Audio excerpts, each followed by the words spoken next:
देखिए बेटा, Ohm's law in vector form और इन करंट डेंसिटी फॉर्म, तो ये basic relation J equal to sigma E होता है। यहाँ पर सिग्मा क्या कहलाता है? Conductivity of the material, E कहलाता है फील्ड इंटेंसिटी। तो बहुत इंपॉर्टेंट चीज इस रिलेशन की ये है कि रेजिस्टेंस के किसी भी पॉइंट पर वैलिड है बेटा, किसी भी पॉइंट पर current density equal to sigma into field intensity at that point. ठीक है, तो आप डिराइव, आपको ऐसे बोलता था, derive J equal to sigma E from I equal to N E A into V D. J equal to sigma E from I equals to N E A into V D.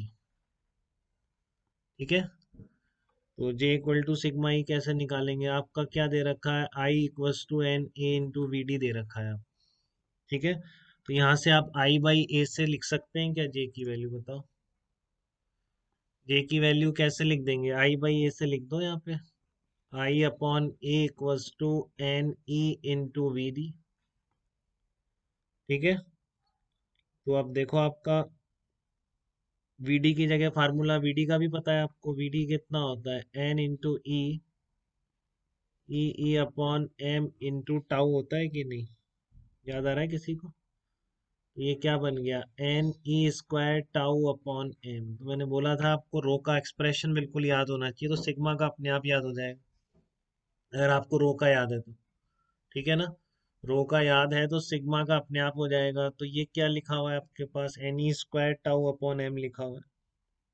ठीक है, तो ये J कितना हो जाएगा आपका? J equal to sigma, ये उल्टा कर दिया मैंने शायद, N E square tau upon M. तो इसकी जगह मैं पहले रो लिख देता हूँ, याद रहे जिससे आपको, one upon rho into E. तो रो होता है M upon N E square tau, इसलिए तो J one upon rho. Resistivity को क्या बोलते हैं? अगर लास्ट लेक्चर पढ़ा है सब लोगों ने, रिवाइज करते हैं आप हर लेक्चर नेक्स्ट क्लास से पहले। हाँ, तो उसमें लिखा होता है वन अपॉन रो हो जाता है कंडक्टिविटी, तो J equal to sigma into E आ जाए। ठीक है ना, इसी को आप ओम्स लॉ से भी निकाल सकते हैं, कैसा भी हो जाए आप बिल्कुल यहाँ तक पहुंच सकते हैं। Derive J equal to sigma E, scalar form जो है इसकी, from V equals to I R, तो वहां से भी ये रिलेशन तक पहुंच सकते हैं।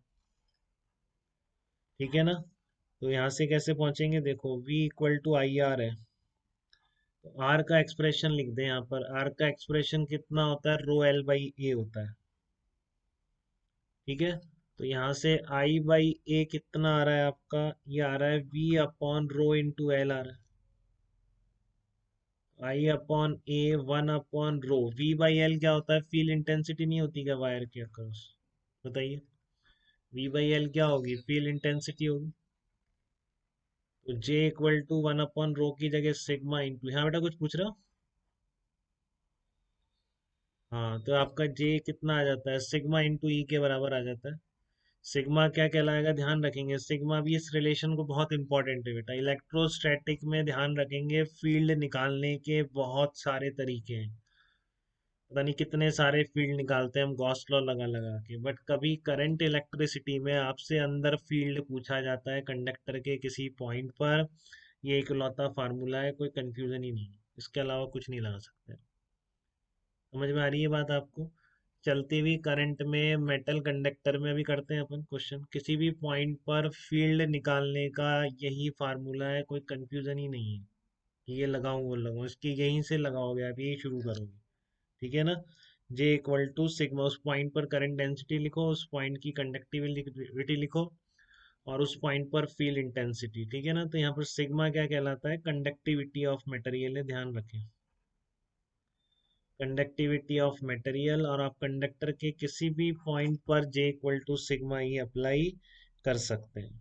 ठीक है, तो हम आगे बढ़ते हैं अपनी इस जर्नी में J equal to sigma into E को यूज करने की। तो पहला प्रॉब्लम देखिए इस पर,